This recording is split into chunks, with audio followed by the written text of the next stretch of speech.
Okay. Mind frame? Probably. Failure. I believe failure is an inevitable part of growth. And so if it's an inevitable part of growth, then why not use it as a measure of growth? I was battling with perfectionism for years when I discovered this idea of failure and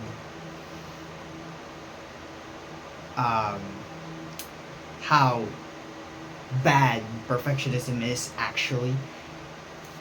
So, what was I gonna say?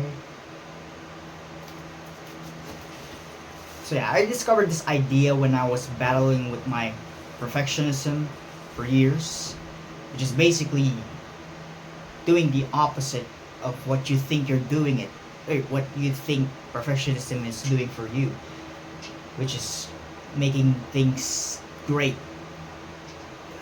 perfect in the first try.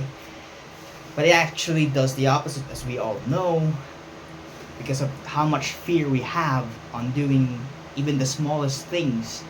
We end up stuck, not doing anything at all. So if failure is an integral part of growth and learning, then and perfectionism is the idea of doing things perfectly even for the first time, and that's bad, why not do the opposite? Why don't we instead focus on pursuing failure?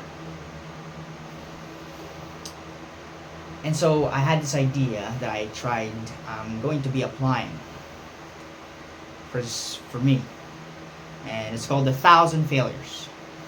What would happen if I failed 1,000 times at a pursuit? What would happen? Where would I have been after that 1,000 failures?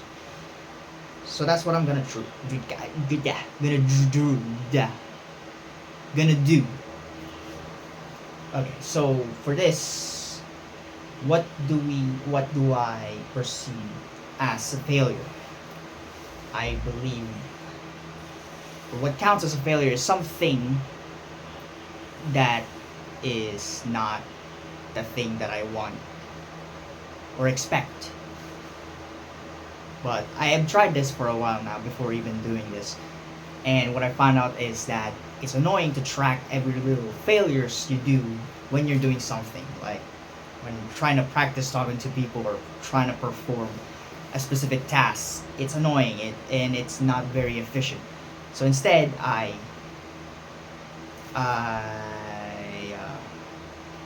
what I'll do is count them at the end of the day. At the end of the day. So if I still remember them, then it probably hurt, and that's a very good indicator that is a true failure. That's one indicator. Another indicator is that it points something out. It gives me evidence. No, not evidence. It gives me data on things I need to improve. So, one, it hurts. Two, it has something. It gives me information about what to improve. And the third is if I feel like it is a failure. No, scratch that. It's just two. These two. So yeah, I'm gonna do that and see what happens. That's what. So what's stopping me from just filling out my list of every little tiny failures that I do throughout the day? Well, nothing. There's no stopping me. But it won't help me. I'm just gonna be lying to myself if I do that. So honesty is a big part of this challenge or whatever you want to call it. So yeah, I'm gonna be honest. Thank you. Bye. Man, that sucked.